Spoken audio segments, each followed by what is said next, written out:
क्या अगर 27 में आपको टिकट नहीं मिलता है पार्टी के द्वारा, तो क्या आप पार्टी का साथ देंगे? मेरा लक्ष्य माननीय मुख्यमंत्री, उनके भाषा शैली एक संत वाली नहीं है। और यूपी के मुख्यमंत्री योगी आदित्यनाथ जी ने बिहार के तो ईवीएम को लेकर के आम लोगों का विश्वास समाप्त हुआ है। ईवीएम को लेकर के संदेह आया है। सर, आज विधानसभा चुनाव बिहार का चल रहा है, आज मतदान हो रहा है, उस विषय में आप क्या कहना चाहेंगे? वहाँ का बधाई। चुनाव कैसा? नमस्कार, प्रणाम। मैं आपका अखिलेश। आप देख रहे हैं अवध दर्शन।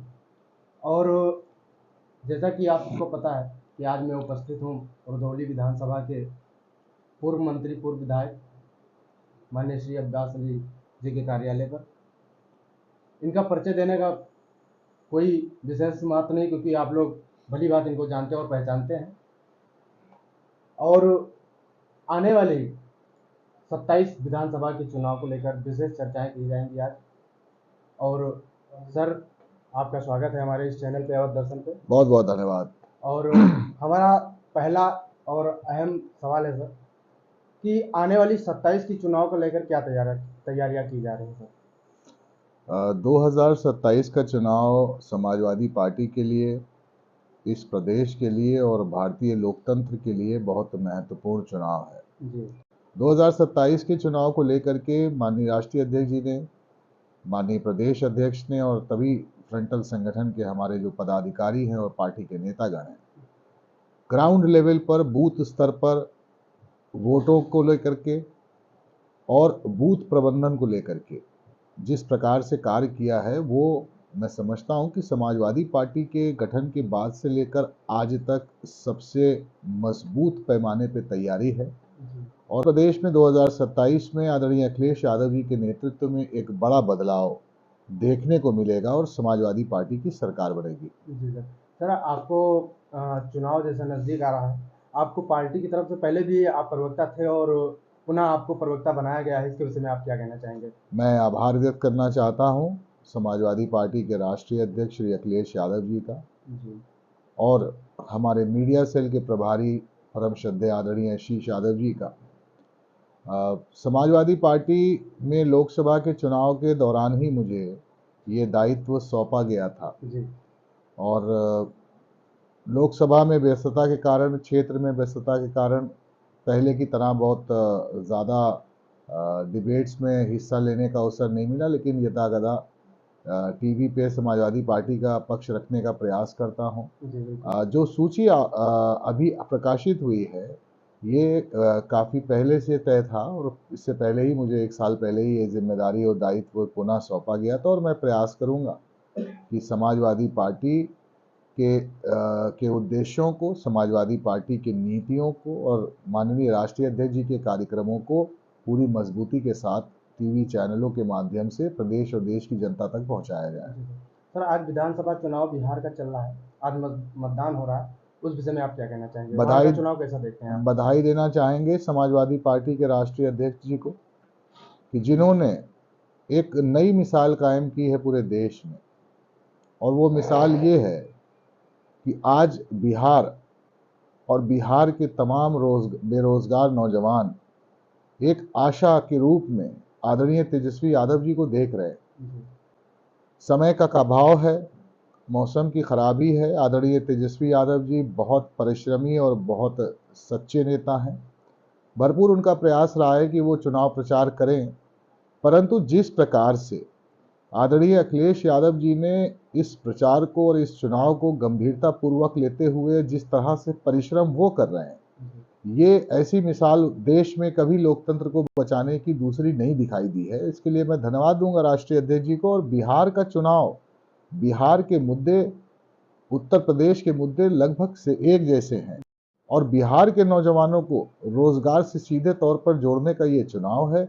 और पूर्ण विश्वास है आदरणीय अखिलेश यादव जी के प्रयासों को और आदरणीय तेजस्वी यादव जी का जो माइंड सेट है, जो विजन है, उसको लेकर के बिहार की जनता उनका समर्थन करेगी और बिहार में महागठबंधन की सरकार आदरणीय तेजस्वी यादव जी के नेतृत्व में बनेगी। जी सर, अभी मैं देख रहा था सोशल मीडिया पर 10 जिलों में ईवीएम मशीन खराब हो गई, जिससे बहुत बड़ा बवाल मच गया है। सोशल मीडिया पर वीडियो वायरल हो रहा है, इस पर क्या कहेंगे आप? देखिए, देश की अधिकांश जनता ईवीएम को लेकर के संतुष्ट नहीं है। जी और भारतीय लोकतंत्र में मतदान सबसे महत्वपूर्ण अंग है भारतीय लोकतंत्र का। जी और लगातार समाजवादी पार्टी के लोग और तमाम राजनीतिक दल लगातार कई वर्षों से चुनाव आयोग पर इस बात पर दबाव बना रहे हैं कि उत्तर प्रदेश और देश के चुनाव को और देश के लोकतंत्र को मजबूत करने के लिए ईवीएम को हटा करके पुनः बैलेट पेपर पे मतदान किया जाए।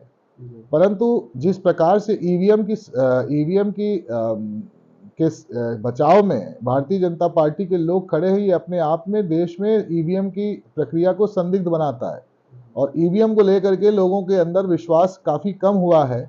और जिस प्रकार से तमाम उदाहरण आए हैं, मैं मिसाल के तौर पे बताना चाहूँगा, अभी हाल में लोकसभा के चुनाव में महाराष्ट्र में जिस तरीके से महागठबंधन इंडिया गठबंधन ने जीत हासिल की थी और मात्र 6 महीने के अंदर विधानसभा के चुनाव में इंडिया गठबंधन की जो 3 बड़ी पार्टियां थीं वो शून्य पे लगभग पहुंच गई। तो कहीं ना कहीं 6 महीने के अंदर इतना बड़ा परिवर्तन नहीं आ सकता। तो ईवीएम को लेकर के आम लोगों का विश्वास समाप्त हुआ है। ईवीएम को लेकर के संदेह की स्थिति में ईवीएम है।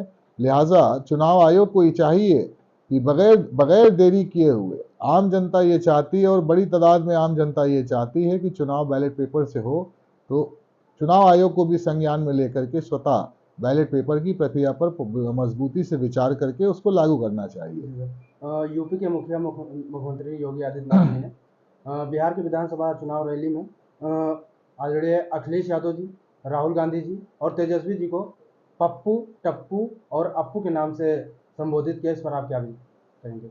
एक संत की भूषा में दिखने वाले माननीय मुख्यमंत्री, उनके भाषा शैली एक संत वाली नहीं है और जिस प्रकार की भाषा शैली वो इस्तेमाल करते हैं आम जनमानस में उसको लेकर के तरह तरह की चर्चा होती। मैं सिर्फ इतना कहना चाहूँगा कि जो स्वयं भारतीय जनता पार्टी और नफरतों की बदौलत आज इस सूबे के मुख्यमंत्री हैं, उनको स्वयं देखना चाहिए कि ये मुख्यमंत्री रहते हुए ऐसे आचरण का और ऐसी भाषा का प्रयोग न करें कि समाजवादी पार्टी के लोग और तमाम राजनीतिक दल के जो विपक्ष के लोग हैं वो उसका मुंह तोड़ जवाब देने पे मजबूर हो जाए। जी सर, आखिरी सवाल है आपसे।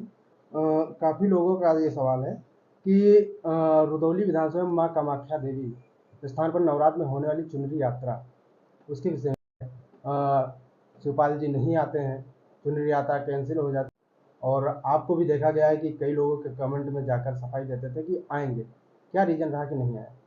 देखिए, सबसे पहली बात तो मैं बताऊं, बधाई देना चाहता हूं खबर न्यूज़ हलचल की पूरी टीम को कि जिन्होंने मां कामाख्या भवानी देवी परिसर से चुनरी यात्रा का शुरुआत किया और उनको बधाई इस बात की भी कि उन्होंने इस भव्य यात्रा के माध्यम से पूरी दुनिया में अपना नाम रोशन किया, इस क्षेत्र का नाम रोशन किया और मां कामाख्या देवी की पवित्रता को बढ़ाने का काम किया। उनको इसके लिए वर्ल्ड रिकॉर्ड में उनका नाम दर्ज हुआ। भारतीय जनता पार्टी के पास असल मुद्दों पर बात करने के लिए समय नहीं है और ना उनके पास हिम्मत और साहस है। इस प्रदेश के, इस क्षेत्र के और इस तमाम देश के एक असली मुद्दे ही कुछ और हैं। यहाँ बेरोजगारी बहुत बड़ा मुद्दा है। किसानों का जो जिस प्रकार से किसान आत्महत्या कर रहे हैं या किसानों का जिस तरह से उत्पीड़न हो रहा है या जिस तरह किसानों को एक एक बोरी खाद के लिए लाठी का सामना करना पड़ रहा है, इन सारे मुद्दों से ध्यान भटकाने के लिए लगातार ऐसी जगहों पर कि जो इस क्षेत्र के लिए बहुत पवित्र स्थान है उनको भी राजनीति का केंद्र बनाने का भारतीय जनता पार्टी प्रयास करती है। खबर हलचल न्यूज़ द्वारा माननीय राष्ट्रीय महासचिव श्री शिवपाल सिंह यादव जी को आमंत्रित किया था।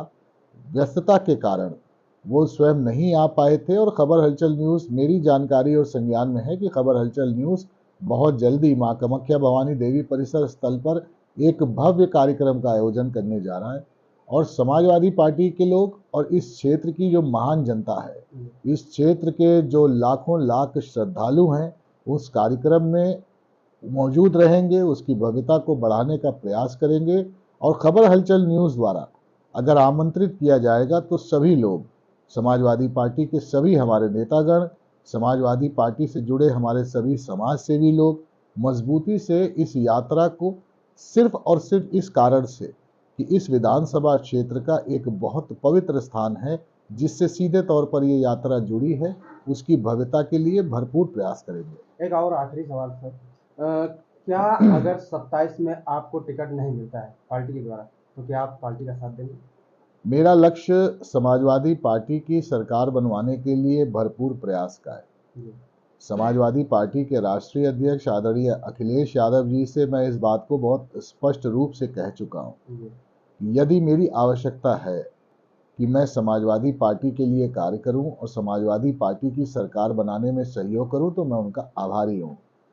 2027 के चुनाव में समाजवादी पार्टी का चुनाव निशान और समाजवादी पार्टी के चुनाव निशान की जीत सुनिश्चित कराने का दायित्व सबसे बड़ा मेरे कांधों पे है, क्योंकि इस विधानसभा क्षेत्र से 5 बार विधानसभा का चुनाव लड़ने का मुझे अवसर मिला है और विधानसभा के चुनाव लड़ने के चलते मैं कह सकता हूं बहुत सारे वरिष्ठ लोग हैं जो मुझसे भी ज़्यादा वरिष्ठ हैं राजनीति में, परंतु विधानसभा लड़ने का सबसे बड़ा जो अनुभव है वो मेरा है।